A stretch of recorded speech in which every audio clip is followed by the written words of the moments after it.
প্রিয় শিক্ষার্থীরা আসসালামু আলাইকুম।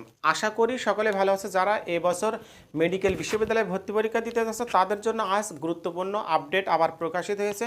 তোমরা জানো গতকালও এই নিয়ে একটা ভিডিও দিয়েছিলাম, কিন্তু আজকেও আবার কি মেডিকেল বোর্ডের সিদ্ধান্ত অনুযায়ী আজকে তোমাদের কিছু তথ্য আপডেট এসছে, সেগুলো আজ তোমাদের জানাবো। যারা এবছর মেডিকেল ভর্তি পরীক্ষা দিবা তাদের জন্য তথ্যটি খুবই গুরুত্বপূর্ণ হবে এবং তোমরা ভিডিওটি দেখতে থাকো। আশা করি এখান থেকে বিভিন্ন তথ্য কি তোমরা নিতে পারবে। দেখো, ভর্তি পরীক্ষা তোমাদের গত বছর হতো কেমন মার্কের, 300 মার্কের ভর্তি পরীক্ষা হতো। তোমাদের জিপিএ থেকে ছিল 200 মার্ক আর এমসিকিউ ছিল কত 100 মার্ক। কিন্তু এবছর দেখো কি পরিবর্তনটা আসছে। দেখো, তোমাদের ভর্তি পরীক্ষা এমসিকিউ হবে 100 মার্কের আর জিপিএ এর উপরে হবে তোমাদের 100 মার্ক, অর্থাৎ মোট 200 মার্কের তোমাদের কি এক্সাম হবে। তোমাদের 200 মার্কের এক্সাম যেহেতু হবে সেহেতু বোঝাই যাচ্ছে যে জিপিএর মার্ক কমিয়ে দিয়েছে।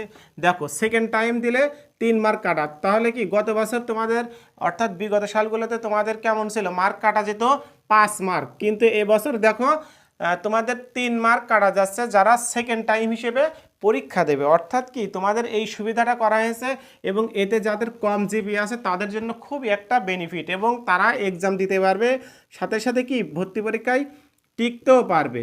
তাহলে কি দেখো, সেকেন্ড টাইম দিলে তোমাদের 5 মার্ক নয়, এবার কাটা যাচ্ছে তোমাদের 3 মার্ক। তাহলে কি 5 মার্কের জায়গায় 3 মার্ক তোমাদের কাটা যাবে, সুতরাং তোমাদের ভর্তি পরীক্ষার নাম্বার বাড়বে, বোঝাই যাচ্ছে। এবার দেখো থার্ড টাইম, এখানে থার্ড টাইমের সরাসরি বিশ্লেষণ না থাকলেও যে বিজ্ঞপ্তিটা দেওয়া হয়েছে তোমাদের ডেইলি ক্যাম্পাস পত্রিকার মাধ্যমে যে বিজ্ঞপ্তিটা দেওয়া হয়েছে সেখানে তোমাদের বলা হয়েছে যে কি এসএসসি পাস হতে হবে তোমাদের 20, 21 এবং 22 সালে, এবং যারা ইমপ্রুভমেন্ট দিয়েছে ইতিপূর্বে তাদের কিন্তু ভর্তি পরীক্ষায় অংশগ্রহণ করার সুযোগ দেয়নি। কিন্তু এবছর যারা তৃতীয়বারের মতো এইচএসসি পাস করেছে, অর্থাৎ ইমপ্রুভমেন্ট দিয়ে যারা ভর্তি পরীক্ষায় পাস করেছে, এইচএসসি পরীক্ষায় পাস করেছে, তারাও কিন্তু এবছর ভর্তি পরীক্ষা অংশগ্রহণ করতে পারবে মেডিকেলে। দেখো, 2020, 23 এবং 24 এই সালের যে কোনো একটি সালে যদি তোমরা মেডিকেল এইচএসসি পরীক্ষায় পাশ করে থাকো তাহলে অবশ্যই তোমরা মেডিকেল বিশ্ববিদ্যালয়ে ভর্তি পরীক্ষায় বসতে হবে। এখন দেখো জিপিএর যে হিসাবটা তোমাদেরকে দেখাচ্ছি।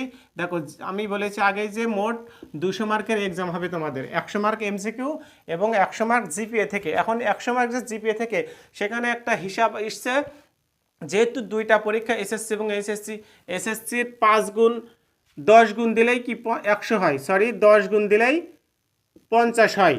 এসএসসির যদি তুমি যেহেতু জিপিএ সর্বোচ্চ 5, তাহলে 5 থেকে 5 গুণ 10 দিলে 5 10 কে 50, অর্থাৎ এসএসসির 5 গুণ নাম্বার যোগ হবে তোমাদের এবং এসএসসির 10 গুণ নাম্বার যোগ হবে এবং এইচএসসির 10 গুণ নাম্বার যোগ হবে, অর্থাৎ এইচএসসি সর্বোচ্চ জিপিএ 5, সেখানে 10 গুণ করলে এখানেও কি 50 হয়। সুতরাং তোমাদের এখানে জিপিএ মার্ক যোগ হবে 100। যার যে জিপিএ আছে তার 10 গুণ করে যা হয় সেই নাম্বারটা জিপিএর সঙ্গে জিপিএর সাথে তোমাদের ভর্তি পরীক্ষায় যে নাম্বার উঠাতে পারবে, অর্থাৎ ভর্তি পরীক্ষায় যে তুমি নাম্বার পাবা সেইটার সাথে যোগ করে তোমাদের ফলাফল প্রকাশিত হবে। সুতরাং তোমাদের জন্য আজকের এই তথ্যটি ছিল আপডেট। দেখো, গত বছর যে বিষয়গুলো তোমাদের নিয়মকানুনের মধ্যে ছিল সেই বিষয়গুলো এখন এবছরটা অনেকটা শিথিল করেছে। সুতরাং যাদের কম জিপিএ তাদের জন্য কিন্তু কি একটা এক্সট্রা বেনিফিট। সুতরাং যারা তোমরা এখনও প্রস্তুতি নিচ্ছ এবং প্রিপারেশন নিচ্ছ তারা খুব ভালো করে এক্সামের জন্য প্রিপারেশন নাও। তোমরা অবশ্যই এবছর চান্স পাওয়ার একটা বিরল সম্ভাবনা তোমাদেরকে দেখা গেছে। চ্যানেলটি সাবস্ক্রাইব করে পাশে থাকো, এরপরে কোনো তথ্য আসলে তোমাদেরকে জানিয়ে দেবো। সবাই ভালো থাকো, সুস্থ থাকো, আল্লাহ হাফেজ।